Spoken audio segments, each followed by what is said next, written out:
हमारे जगदीश यादव जी भाई साहब मुक्का देकर स्वागत करें। एक बार जोरदार तालियों से स्वागत, क्योंकि हमारे बीच में ऐसी शख्सियत आज जो अरुण सिंह जी, अरुण सिंह जी, अरुण सिंह जी, अरुण सिंह जी। मैं नीरज कुमार, ग्राउंड जीरो भारत देख रहे हैं आप। दिल्ली की बात करूं तो दिल्ली पूरी तरीके से चुनावी माहौल में रंग चुकी है, लेकिन मेरे साथ जो शख्सियत नजर आ रही है इनका नाम है जगदीश यादव। अगर बात करूं तो संजय गांधी तक खुद इनकी शादी में आए थे। इंदिरा गांधी से सोनिया गांधी तक की बात करूं, राजीव गांधी तक की बात करूं तो कहीं भी परिचय के मोहताज नहीं है। दिल्ली सरकार में पूर्व ओबीसी आयोग के चेयरमैन रह चुके हैं। और बात करूं तो इस समय मौजूदा समय बीजेपी में पार्टी में कद्दावर नेता के रूप में जाने जा रहे हैं। खुद अनुराग ठाकुर ने इनकी ज्वाइनिंग कराई थी और सियासी पारी बहुत लंबी है इनकी। आइए बात करते हैं, जानेंगे इन्हीं की जुबानी। जगदीश जी, बहुत स्वागत है आपका ground zero Bharat news channel में। धन्यवाद। दिल्ली पूरा चुनावी माहौल में रंगा हुआ है जी। और बात करूं तो बहुत ही लंबी पारी आपकी, बहुत ही लंबा राजनीतिक कैरियर रहा है। क्या माहौल लग रहा है, क्योंकि आप इतने लंबे समय से देखते आ रहे दिल्ली की राजधानी, आप दिल्ली वासी हैं खुद। कांग्रेस पार्टी में बहुत कद्दावर नेता के रूप में जाने रहे आप। आम आदमी पार्टी में दिल्ली सरकार में ओबीसी आयोग के चेयरमैन रहे और बीजेपी में खुद अनुराग ठाकुर ने आपकी ज्वाइनिंग कराई थी। क्या कहेंगे इस पर? मैंने 1975 में राजधानी कॉलेज से मैं छात्र जीवन में राजनीति में आया। जब मैंने अपना होश संभाला और राजनीति में कदम रखा तो पूरे देश में एक ही बात है कि कांग्रेस ने देश को आजाद कराया और आजादी की लड़ाई में पूरे देश में कांग्रेस का बड़ा योगदान रहा। राजनीति सफर कांग्रेस से स्टार्ट करके मैं राजधानी कॉलेज में प्रेसिडेंट के रूप में मैंने छात्र संघ में काम किया और फिर जाके मैं 94 से 98 में जाके मैंने राजीव गांधी जी का भी आशीर्वाद, वहां भी मैंने जो इंदिरा ज्योति चली थी प्राइम मिनिस्टर के रूप में उन्होंने मुझे दी, जो पूरे देश में वो ज्योति घूमी, उसको प्राइम मिनिस्टर हाउस से मुझे देकर सम्मान आगे भेजा था। मैं बात कहूंगा आज के टाइम की कि मैं युवक कांग्रेस का दिल्ली का प्रेसिडेंट भी रहा, उसके रूप में नरसिम्हा राव जी की सरकार में मैंने काम किया। लेकिन जब आज का माहौल मैंने देखा देश का, कि माननीय नरेंद्र मोदी जी ने जो देश की नींव रखी थी वो नींव इतनी मजबूत नहीं रख पाए कांग्रेस के लोग, ये जो उस समय के नेता थे जिन्होंने देश को आजाद कराया, जिसको आज विश्व में अगर मान सम्मान से कहीं देखा जाता है देश को, भारत देश को, तो माननीय मोदी जी के नाम से, मोदी जी प्राइम मिनिस्टर हैं इसलिए देखा जाता है।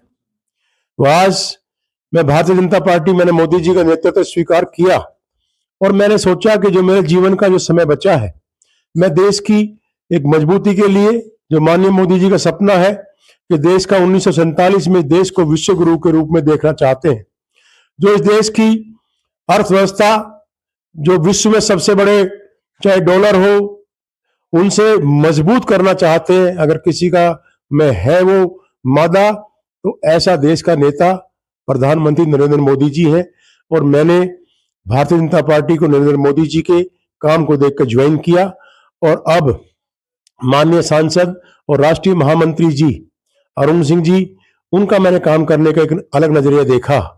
जो चुनाव में उनका जो एक काम करने का तरीका है, ये पार्टियां सपने में सोच भी नहीं सकती कि जिस धरातल पर जाकर भारतीय जनता पार्टी चुनाव लड़ती है, लोगों में काम करती है, जमीन पे आके वर्कर का ध्यान रखती है। मैं अपने आप को बहुत भाग्यशाली महसूस कर रहा हूं कि मैं भारतीय जनता पार्टी का दिल्ली का एक सदस्य हूं।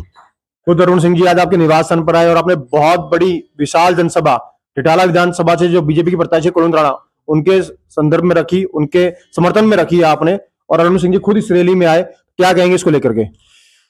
अरुण सिंह जी का आना इस क्षेत्र के लिए भाग्य की, उनके क्षेत्र के निवासियों के भाग्य की बात है।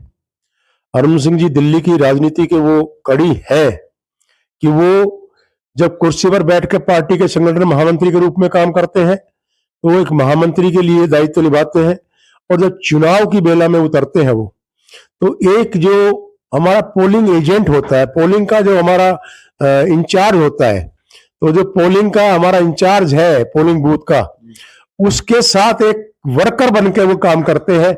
ऐसे नेता आज हमारे यहाँ रिठाला विधानसभा में आए। मैं रिठाला विधानसभा के वर्करों के लिए उनके बहुत बहुत धन्यवाद देता हूं सबकी तरफ से, और इस सीट को हम बहुत मार्जिन से जीतने जा रहे हैं। उनके आने के बाद बहुत बड़ा एक प्रभाव हुआ है।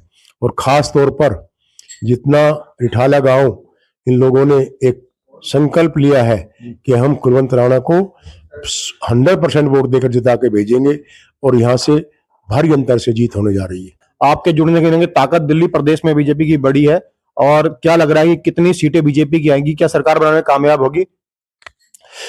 मैं ओबीसी वर्ग से आता हूं और अखिल भारतवर्षीय यादव महासभा का राष्ट्रीय अध्यक्ष भी हूं पूरे देश का। मैं यादव समाज के लिए पूरे देश में काम भी करता हूं। ओबीसी कमीशन का मैं दो कार्यकाल मैंने 6 साल ओबीसी कमीशन के रूप में काम किया है। जितना ओबीसी के लिए काम माननीय प्रधानमंत्री नरेंद्र मोदी जी ने किया है, इतना किसी ने नहीं किया। मैंने पीछे एक पोस्टर निकाला था, मैंने लिखा था उसमें, ओबीसी वर्ग का नारा है, मोदी जी ही नेता हमारा है।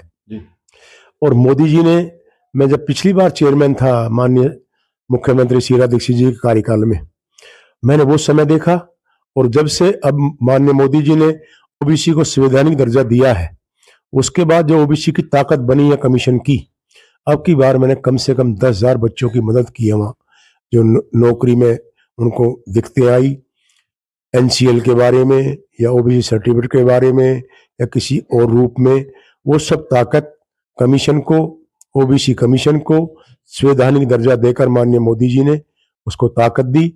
और जितना ख्याल मोदी जी ओबीसी का रखते हैं, आज तक किसी पार्टी के नेता ने रखा।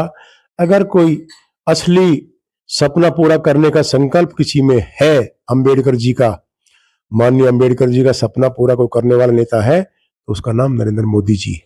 अंतिम में सवाल सिर्फ, कितनी सीटें बीजेपी लाने जा रही है? सरकार बनाने में कामयाब होगी?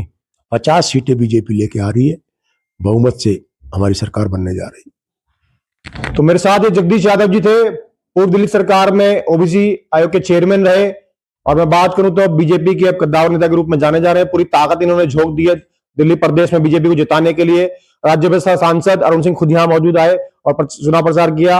रिठाला विधानसभा से जो बीजेपी के प्रत्याशी कुलवंत राणा जी, उनके समर्थन में इन्होंने विशाल जनसभाएं की। फिलहाल तो ये जब चुनावी माहौल में पता लगेगा, चुनावों के रिजल्ट के बाद, कि ऊंट किसके रोड बैठेगा और सरकार किसकी बनेगी। तो लगातार आप बने रहिए और देखते रहिए ग्राउंड जीरो भारत से मैं नीरज कुमार। देखिए, दिल्ली में मैं कई विधानसभाओं में गया हूँ और अब पहले के भी चुनाव में जाता था। इस बार दिल्ली में बिल्कुल बदला सा माहौल दिख रहा है। लोग आम आदमी पार्टी से त्रस्त हैं। अरविंद केजरीवाल को झूठा मान चुके हैं, फरेबी मान चुके हैं, हक की इमेज बन चुकी है।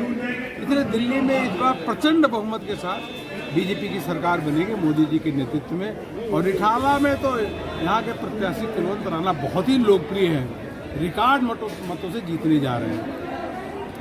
अब कई जो हमारे जो बस्तियां हैं, अनथराइज कॉलोनी है, वहाँ पे जब मैं गया तो वहाँ पे लोग अपने से निकल करके आ रहे हैं, घरों से निकल करके आ रहे हैं। वह कह रहे हैं हम भाजपा को वोट देना चाहते हैं, हम अरविंद केजरीवाल की सरकार को बदलना चाहते हैं। बहुत गुस्से में, इतना भयावह गुस्से में कि रिजल्ट इतना अच्छा आएगा कि आप कल्पना नहीं कर सकते।